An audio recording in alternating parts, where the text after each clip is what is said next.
Bringing us now to The Host, Bong Joon-ho's film about transubstantiation in the Eucharist. No, it's a 2006 monster bash that remains one of the most known and perhaps appreciated of Bong Joon-ho's works, a picture which really made a modest splash in the West as a quality modern monster movie, and one which is rooted in a recognizable reality also.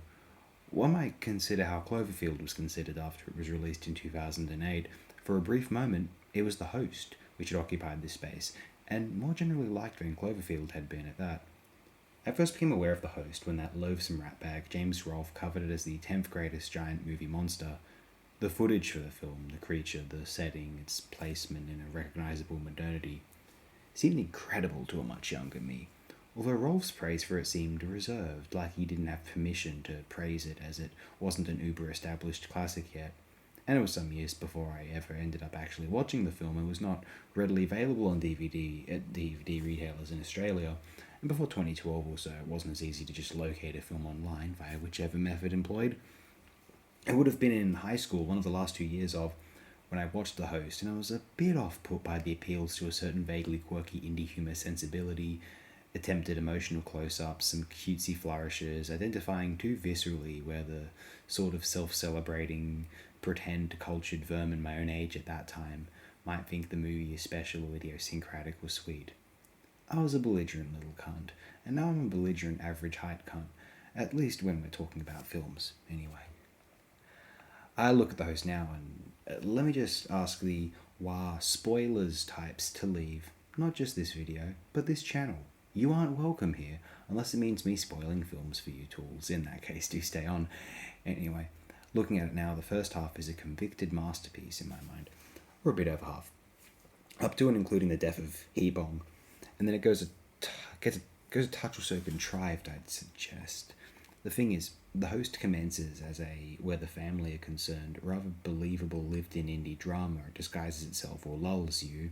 We witnessed the opening scene or two. We know the poster. We're watching it knowing it'll be a monster movie. There's no From Dusk Till Dawn situation going into this one.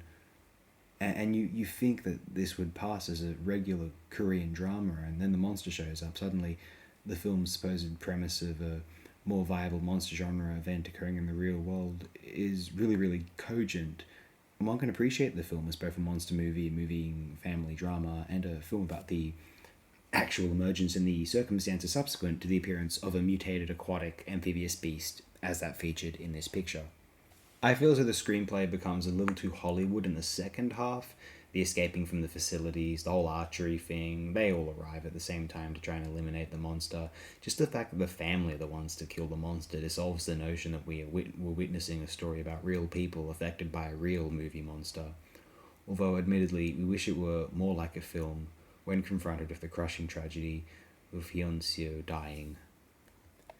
Yet, as a professed advocate of the monster movie, I've claimed Scott's Alien is potentially the greatest film yet made, that Q the Winged Serpent is potentially a flawless feature, and that the original King Kong is the most lovable film of all, and will never be topped relative to its impact on the release date. King Kong was more impressive an accomplishment than if they had found that giant gorilla and brought it back to New York City. I found myself without much reaction other than really digging The Host, and quite a lot. I used to claim that prior to Parasite's release that Joon-ho's best films were Mother and Snowpiercer. But now I'm sooner inclined to say that it's The Host and Parasite, although I will view Snowpiercer again and see how it holds up. I saw it a few times, I'm sure it will hold up very well, maybe even superbly. Anyway, we'll get to there when it arrives, yeah?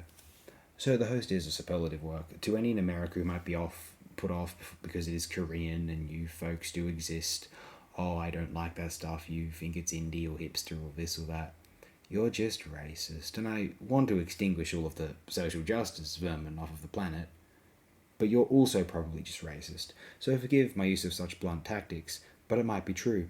But I'm no red card larper either. We all know that very well, hopefully. So to hell with vacuous racism, to hell with James Rolfe, to hell with worthless, profaning desecrations of otherwise great films via sickening video editing parasites. You termites have no talent, and you scrounge off of actual artists to collect cred on YouTube. I use YouTube to publish blog posts because it's the most popular blog platform, but all of you use other people's films' footage to disguise the most mediocre, utterly worthless, gross takes on the medium. If it were up to me, all of you would go down for copyright. I don't think that ought to fall under fair use as easily. Yeah, you can all go to hell. Screen caps or speed it up. Otherwise, you're just pilfering grifters, and I wish you possible misfortune even. I say this as a filmmaker, a fan of the medium, and as a fellow video editor slash YouTube uploader. Fuck off, let's cull the condescenders of the world, starting with the YouTube video essay uploaders. Your theft will induce some bad karma, rest assured, and I'd be lying if I said I won't enjoy that occurring. But anyway, the host is swell, and if you watch any other film-related channels on YouTube, I don't really want you here, but I can't stop you from coming here either. So do as you willed. I'm basically done with trying to meet the film discourse halfway. I've made enough films at this point and contributed enough of my own criticism, which is better than anyone else my age or younger. Sorry, I'm not going to pretend that this isn't the case. Oakshott is like 4 months older than me. He doesn't count. At least in the English language. I would just like to disintegrate the self-satisfied, cliquey, putridly serious schoolteacher holier-than-thou appropriate police. If this is possible, I would like to try this. But anyway, this is a dismal piece on the host. Watch the host. It is better than this, or what anyone else, myself included, could say about it other than its illustrious director, or Oakshott, or Tony Raines, certainly where the English language is concerned. Anyway, find something better to do than to watch AOD. That will not be entirely difficult, I assure you all.